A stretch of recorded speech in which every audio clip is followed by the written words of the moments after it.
नरेंद्र मोदी कल तीसरी बार देश के प्रधानमंत्री पद की शपथ लेंगे, लेकिन सबसे ज्यादा चर्चा नए मंत्रिमंडल में सहयोगी दलों की भागीदारी को लेकर के है,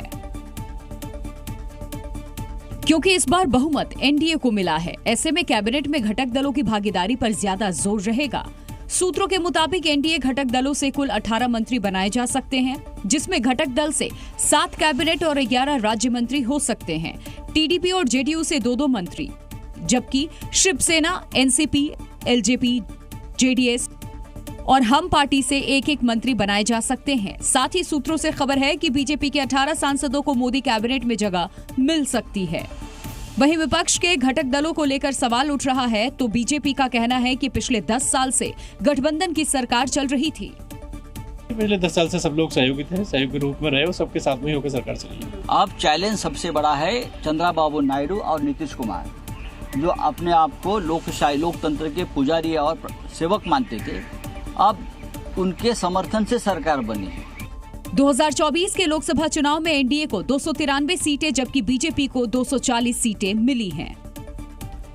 उधर कांग्रेस के नेता और छत्तीसगढ़ के पूर्व मुख्यमंत्री भूपेश बघेल ने नई सरकार को लेकर बड़ी भविष्यवाणी की। बघेल ने कहा कि ये सरकार सिर्फ 6 महीने से ज्यादा नहीं चल पाएगी, इसलिए कि जो साथ में है, नीतीश जी को जो जानते हैं, नायडू जी को जो जानते हैं और मोदी जी को समझते हैं, तो तीनों की स्थिति ये है कि तीनों ज्यादा देर तक टिक नहीं पाए। और इस बीच एक बड़ी खबर सामने आ रही है, वो जान लीजिए आप। ये खबर पश्चिम बंगाल से है। पश्चिम बंगाल के मुख्यमंत्री ममता बनर्जी ने भी एनडीए पर बड़ा हमला बोला। उन्होंने कहा कि एनडीए सरकार ज्यादा दिन तक नहीं चलेगी। साथ ही ममता बनर्जी ने कहा कि सरकार को सीए और एनआरसी को रद्द करना होगा। जल्दी से जल्दी अनस्टेबल, एक गड़बड़ गवर्नमेंट, जो वीक गवर्नमेंट, जिसका पास देश के लिए कुछ नहीं है, देना भी नहीं है, जल्दी से जल्दी घर वापस जाए। तो साथ ही सूत्रों के हवाले से यह भी खबर है कि नए मंत्रिमंडल में जाति, क्षेत्र, राज्यों के विधानसभा चुनाव जैसे फैक्टर्स का भी ध्यान रखा जाएगा। इसके आधार पर कैबिनेट में सहयोगी दलों की भागीदारी होगी। ऐसे में कयास लगाए जा रहे हैं कि अगले साल होने वाले बिहार विधानसभा चुनाव को देखते हुए कैबिनेट का फॉर्मूला भी तय किया गया है। सूत्रों के मुताबिक बीजेपी और जेडीयू से 3-3 सांसद मंत्री बन सकते हैं। साथ ही जातीय समीकरण के हिसाब से मंत्री बनाए जा सकते हैं, जिसके तहत एक जाति से 1 सांसद मंत्री बनाया जा सकता है। भूमिहार, अति पिछड़ा और कुशवाहा जेडीयू कोटे से, जिसमें जेडीयू से ललन सिंह के अलावा वाल्मीकि नगर से सुनील कुमार, अति पिछड़ा कोटे से राज्यसभा सांसद रामनाथ ठाकुर, इसके अलावा सुपौल से सांसद दिलेश्वर कामत मंत्री बन सकते हैं। साथ ही राजपूत, ब्राह्मण और यादवों को भी नए कैबिनेट के जरिए साधने की कोशिश होगी। बीजेपी सांसद जनार्दन सिंह सिग्रीवाल या फिर राजीव प्रताप रूढ़ी मंत्री बन सकते हैं। इसके अलावा बीजेपी से गोपाल जी ठाकुर और नित्यानंद राय भी मंत्री बन सकते हैं। इसके अलावा गिरिराज सिंह, विवेक ठाकुर और संजय जायसवाल भी रेस में हैं। हालांकि सूत्रों के हवाले से खबर है कि नीतीश कुमार बिहार से जेडीयू और बीजेपी कोटे को बढ़ाने की मांग की है। वहीं इसी साल के आखिर में महाराष्ट्र विधानसभा का भी चुनाव होने वाला है। ऐसे में मोदी मंत्रिमंडल में महाराष्ट्र के सांसदों की भागीदारी भी अहम हो सकती है, जिसमें मराठा आरक्षण समेत कई फैक्टर्स को साधने की कोशिश होगी। सूत्रों के मुताबिक महाराष्ट्र में बीजेपी कोटे से 2 केंद्रीय मंत्री और राज्य मंत्री बनाए जा सकते हैं, जिसमें पीयूष गोयल और नितिन गडकरी के नाम सबसे ऊपर हैं, जबकि उदयन राजे भोसले और मराठा चेहरा हैं वो, उन्हें भी मंत्रिमंडल में जगह मिल सकती है। साथ ही एकनाथ खड़से की बहू रक्षा खड़से भी रेस में है। वहीं आदिवासी चेहरा पालघर से सांसद हेमंत सावरा का नाम भी इसमें चल रहा है, जबकि शिवसेना कोटे से 1 सांसद मंत्री बनाया जा सकता है और एनसीपी अजित पवार गुट से 1 मंत्री बनाया जा सकता है, जिसमें प्रफुल्ल पटेल रेस में सबसे आगे चल रहे हैं। राष्ट्रपति भवन में कल शाम 7:15 बजे होने वाले भव्य शपथ ग्रहण समारोह की तैयारियां लगभग पूरी हो गई हैं। राष्ट्रपति भवन के फोरकोर्ट को भव्य तरीके से सजाया संवारा गया है। फोरकोर्ट में एक विशेष मंच भी तैयार किया गया, जहां प्रधानमंत्री नरेंद्र मोदी तीसरी बार प्रधानमंत्री के तौर पर शपथ लेंगे। केंद्रीय एजेंसी सीपीडब्ल्यूडी की देखरेख में पूरे परिसर को विशेष फूलों और सजावटी पौधों से सजाया गया है। खास मेहमानों के स्वागत के लिए रेड कार्पेट्स भी लगाए गए हैं। नरेंद्र मोदी की लगातार तीसरी बार प्रधानमंत्री बनने की दुनिया भर में चर्चा है। मोदी की जीत पर दुनिया भर से नेताओं ने बधाई भी दी, तो उनके शपथ ग्रहण समारोह में कई देशों के नेता शामिल हो रहे हैं। तो वहीं विदेश में नई सरकार के शपथ ग्रहण का जश्न भी है, जिसके तहत अमेरिका के कई शहरों में नरेंद्र मोदी के तीसरे शपथ ग्रहण को सेलिब्रेट किया जाएगा, जिसका आयोजन ओवरसीज फ्रेंड्स ऑफ बीजेपी कर रही है। New York, new Jersey, Washington, Boston, Tampa, Atlanta समेत 22 शहरों में यह जश्न मनाया जाएगा। दरअसल ओवरसीज फ्रेंड्स ऑफ बीजेपी के सदस्यों ने चुनाव अभियान के दौरान लोगों को जागरूक करने के लिए कई शहरों में कार रैलियां निकाली थी। नई सरकार के गठन के बाद overseas friends of BJP Bharat America संबंधों को और मजबूत करने की दिशा में काम करेंगी, जिसके लिए उसने प्रवासी भारतीयों को एकजुट करने की योजना बनाई है। और इसके तहत ओवरसीज फ्रेंड्स ऑफ बीजेपी ने अगले रविवार यानी कि 10 दिनों तक बीजेपी की जीत का जश्न मनाने की तैयारी की है। 9 जून को नरेंद्र मोदी के शपथ ग्रहण से पहले जेडीयू की ओर से एक बड़ा बयान सामने आया है। जेडीयू नेता केसी त्यागी ने पार्टी अध्यक्ष और बिहार के मुख्यमंत्री नीतीश कुमार को लेकर के एक बड़ा दावा किया। केसी त्यागी ने बताया कि इंडिया अलायंस की ओर से नीतीश को बड़ा ऑफर मिला था। इंडिया अलायंस ने नीतीश कुमार को पीएम पद का ऑफर दिया था, लेकिन नीतीश कुमार ने इंडिया अलायंस के इस ऑफर को ठुकरा दिया। केसी त्यागी ने यह भी कहा कि जिन नेताओं ने नीतीश कुमार को इंडिया अलायंस का राष्ट्रीय संयोजक बनाने से इनकार कर दिया था, वो उन्हें प्रधानमंत्री बनने का प्रस्ताव दे रहे थे, लिहाजा जेडीयू ने इससे इनकार कर दिया। लेकिन सवाल ये है कि जेडीयू ने नरेंद्र मोदी के शपथ ग्रहण से ठीक पहले इंडिया अलायंस के ऑफर का राज क्यों खोला? नीतीश को पीएम पद का ऑफर मिलने की बात बताकर जेडीयू प्रेशर पॉलिटिक्स तो नहीं कर रही? कहीं जेडीयू सरकार में अपनी हिस्सेदारी को लेकर बीजेपी पर दबाव तो नहीं बना रही? क्या फिर इस फॉर्मूले के बारे में बताकर जेडीयू नीतीश कुमार का कद बढ़ाना चाहती है? वैसे कल हुई संसदीय दल की बैठक में नीतीश साफ कर चुके हैं कि वो एनडीए में ही रहेंगे। ये बात अलग है कि उस दौरान नीतीश ने इशारों में अपनी शर्तें भी रखी थी।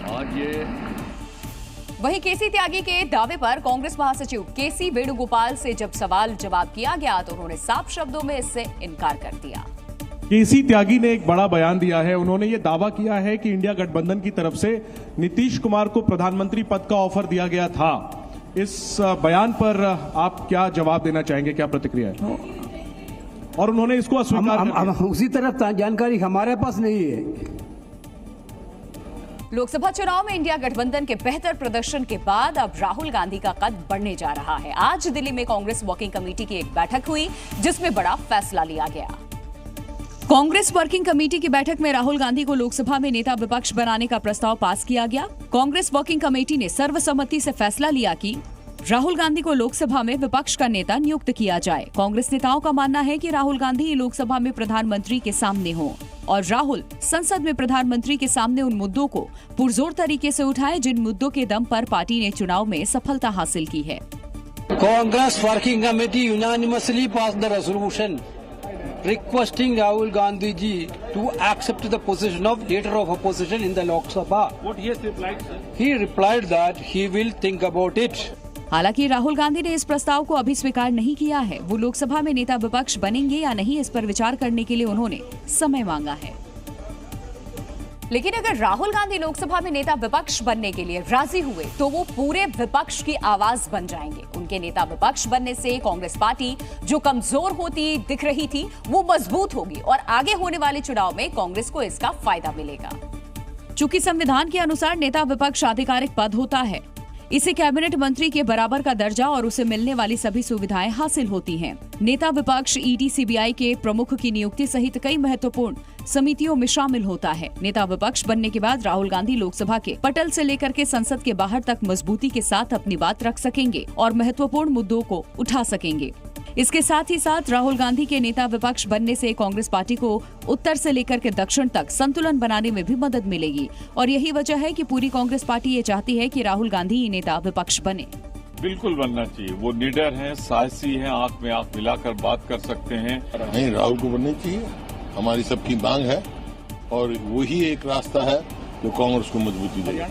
राहुल गांधी को नेता प्रतिपक्ष बनाने के लिए लाए गए प्रस्ताव के अलावा भी बैठक में कई बड़े फैसले लिए गए, जिनमें एक बड़ा फैसला ये है कि कांग्रेस पार्टी ने तय किया है कि भविष्य में भी इंडिया गठबंधन बना रहेगा। और कांग्रेस संसदीय दल की बैठक से जुड़ी बड़ी खबर इस वक्त सामने आ रही है। सोनिया गांधी को कांग्रेस संसदीय दल का अध्यक्ष बना दिया गया है। कांग्रेस अध्यक्ष मल्लिकार्जुन खड़गे ने सोनिया गांधी के नाम का प्रस्ताव रखा, जिसका गौरव गोगोई, तारिक अनवर, के सुधाकरण ने समर्थन किया। वहीं बैठक में राहुल गांधी के नेता प्रतिपक्ष पर अभी फैसला नहीं हो पाया है। हमारी लीडर फिर से सीपीपी लीडर बनी और हमको मार्गदर्शन करते रहेगी, और इससे बड़ा क्या हो सकता है जो इंसान पार्टी के लिए पूरी अपनी खुशियां छोड़कर पार्टी की सेवा कर रही है। इस बार के लोकसभा चुनाव में हर पार्टी का पूरा फोकस धर्म और जाति पर रहा है। हर पार्टी ने धर्म और जाति के हिसाब से वोट बैंक को साधने की कोशिश की। 18वीं लोकसभा में भी सभी जाति और धर्म का संगम दिखाई दिया। हिंदुस्तान टाइम्स की एक रिपोर्ट के मुताबिक 18वीं लोकसभा में 25.8% नवनिर्वाचित सांसद सवर्ण हैं। वहीं सामान्य वर्ग के 13.6% उम्मीदवार लोकसभा चुनाव जीत करके संसद पहुंचे। ओबीसी के 25.4% नवनिर्वाचित सांसद संसद पहुंचे हैं। वहीं लोकसभा चुनाव में 15.8% एससी और 10.1% एसटी उम्मीदवारों ने चुनाव जीता। इस बार के लोकसभा चुनाव में 4.4% मुस्लिम उम्मीदवारों ने जीत दर्ज की। वहीं 1.3% ईसाई और 2.4% सिख उम्मीदवार चुनाव जीत करके संसद तक पहुंच चुके हैं। लगातार तीसरी बार प्रधानमंत्री पद की शपथ लेने जा रहे नरेंद्र मोदी के शपथ ग्रहण समारोह में 7 देशों के राष्ट्रीय अध्यक्ष भी शामिल हो रहे हैं, जिनमें बांग्लादेश की पीएम शेख हसीना आज दिल्ली पहुंची, जहां एयरपोर्ट पर उनका जोरदार स्वागत किया गया। शेख हसीना के स्वागत के लिए एयरपोर्ट पर ही पारंपरिक नृत्य और संगीत का आयोजन किया गया था, जिसे देखकर शेख हसीना काफी खुश नजर आईं।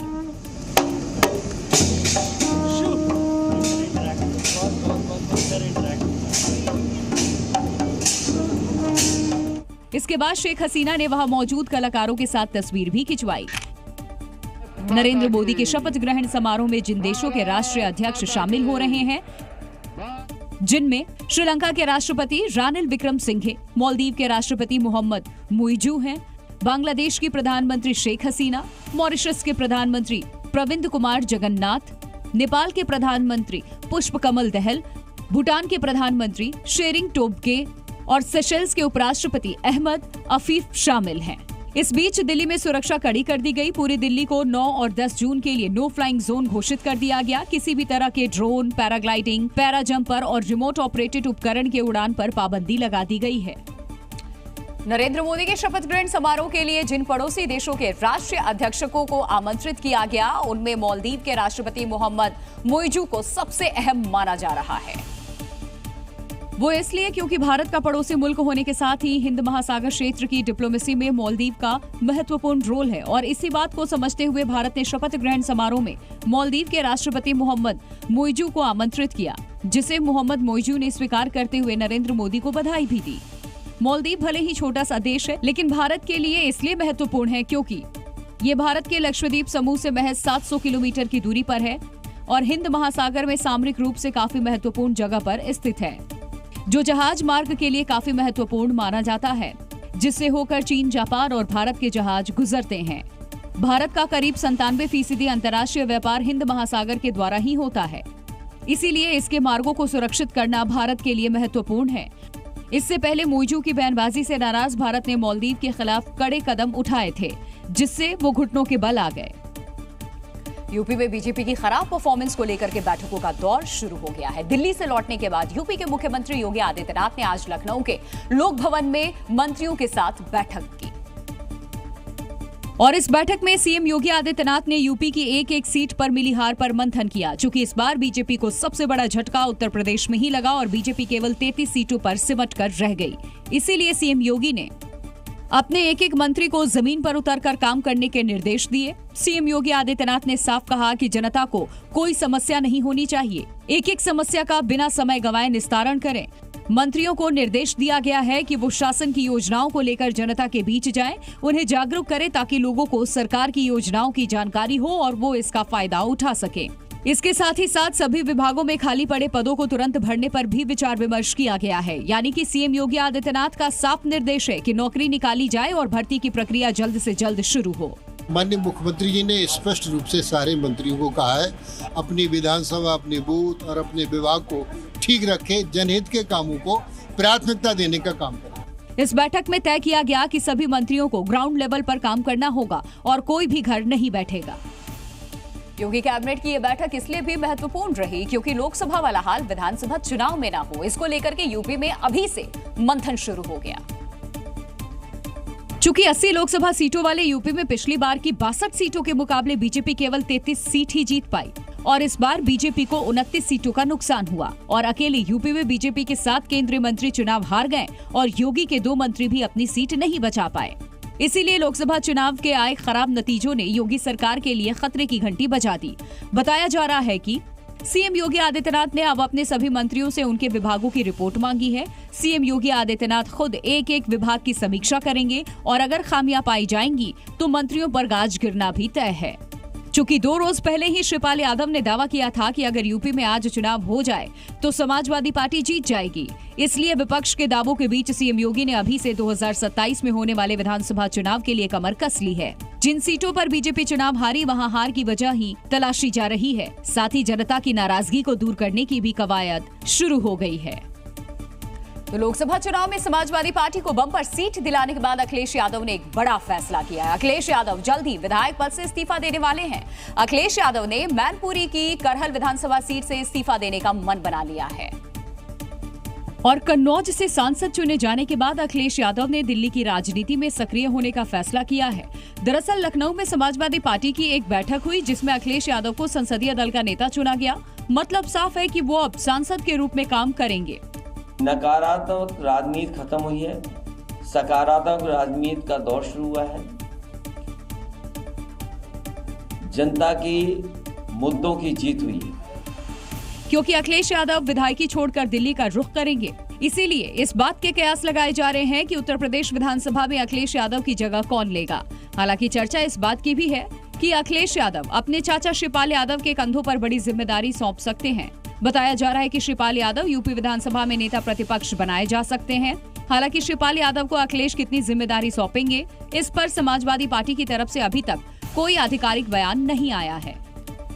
लोकसभा चुनाव के नतीजे आते ही एक बार फिर पेगासस का मुद्दा गर्मा गया। आंध्र प्रदेश में टीडीपी के अध्यक्ष चंद्रबाबू नायडू के बेटे नारा लोकेश पर फोन टैपिंग के गंभीर आरोप लगाए।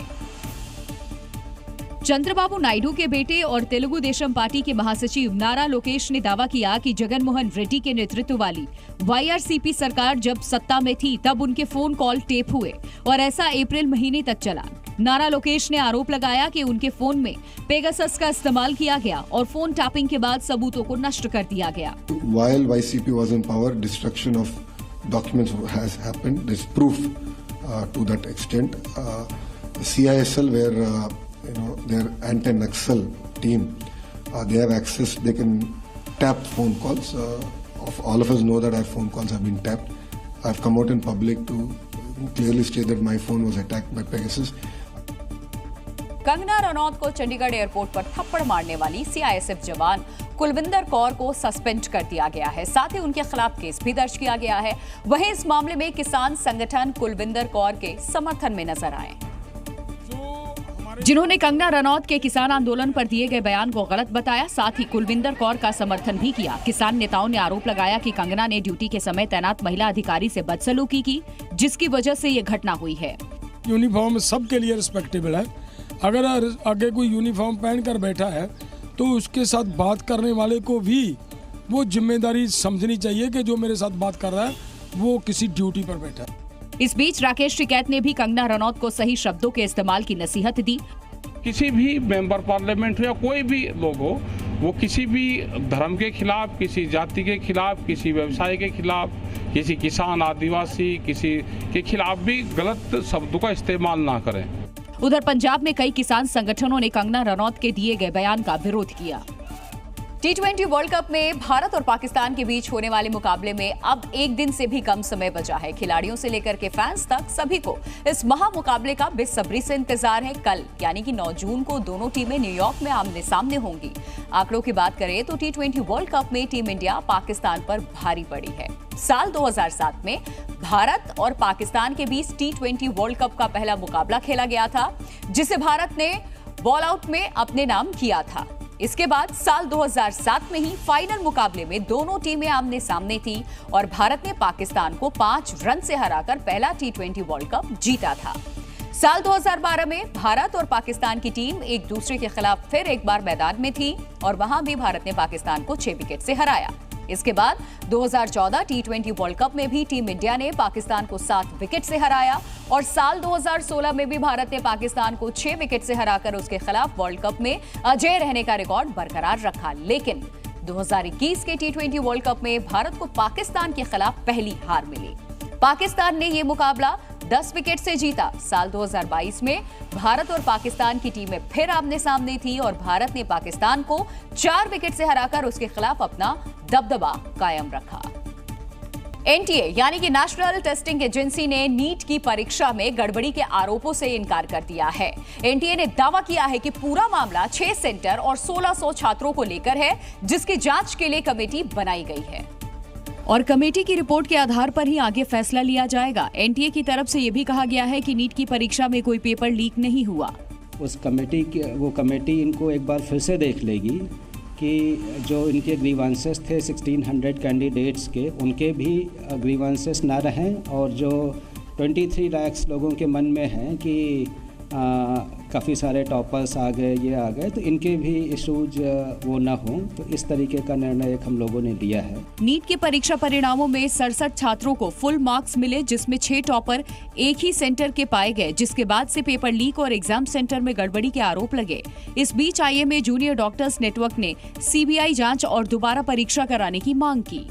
हम सीबीआई इंक्वायरी की जांच चाहते हैं इस पे, क्योंकि इस पे बहुत स्टूडेंट्स का भविष्य निर्भर करता है। री एग्जामिनेशन ये भी अब हमारी एक डिमांड है और अगर हमारी मांगे पूरी नहीं की गई तो IMA junior doctors network all India strike पे उतर जाएगा। नीट परीक्षा में गड़बड़ी को लेकर के देश भर के छात्रों में जबरदस्त आक्रोश है।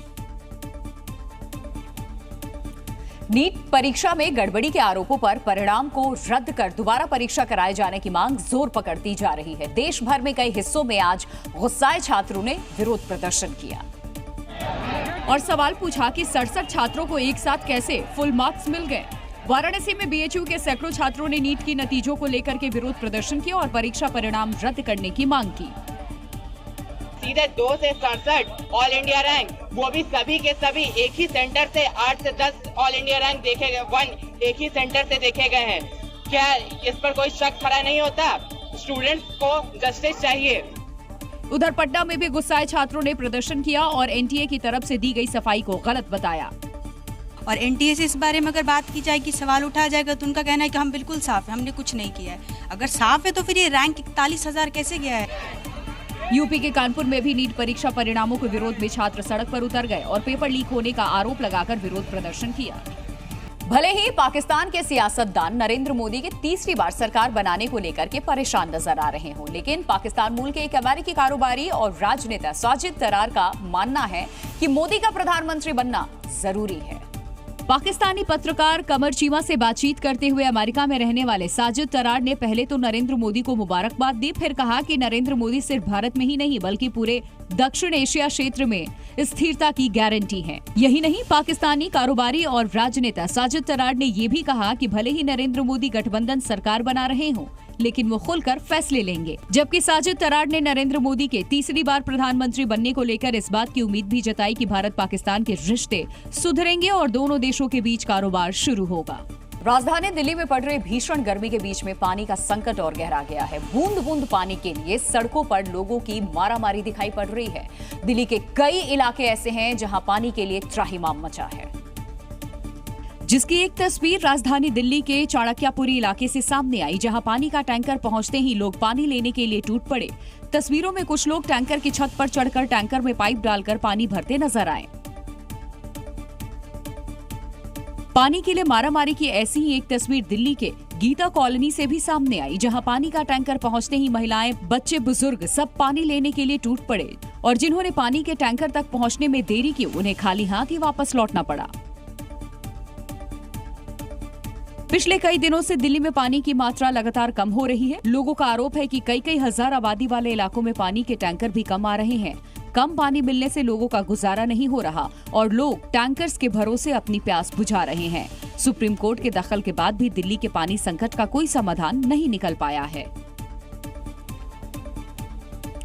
राजधानी दिल्ली में पानी का कितना संकट है, इसका अंदाजा इसी से लगाया जा सकता है कि पानी की कमी के चलते शादियां रुक गई हैं। इतना ही नहीं, कई लोग राजधानी से पलायन करने के बारे में भी अब सोचने लगे हैं। बूंद बूंद पानी के लिए तरस रहे कृष्णा पार्क कॉलोनी के लोगों का सब्र का बांध अब टूटने लगा है। भीषण गर्मी में पानी की किल्लत की वजह से लोग नहाने के लिए भी तरस गए और सरकार के खिलाफ उनका गुस्सा फूट पड़ा, जिसके बाद उन्होंने पानी को लेकर जमकर नारेबाजी की।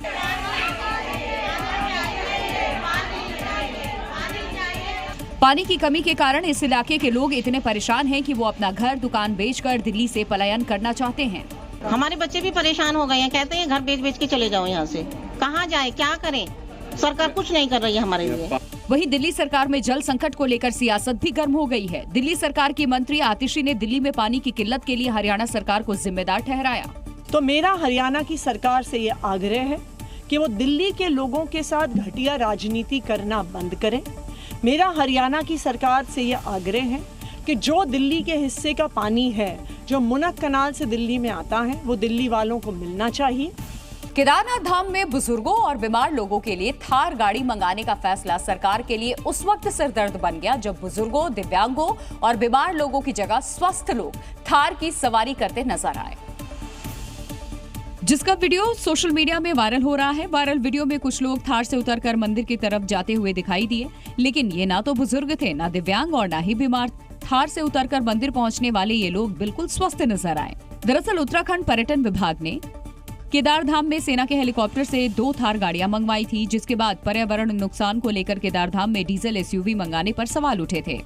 तब पर्यटन विभाग ने बुजुर्ग, दिव्यांग और बीमार लोगों का हवाला देकर डीजल एसयूवी थार मंगाने के अपने फैसले का बचाव किया था। लेकिन अब थार गाड़ी में स्वस्थ लोगों के यात्रा करने का वीडियो वायरल होने के बाद पर्यटन विभाग सवालों के घेरे में है।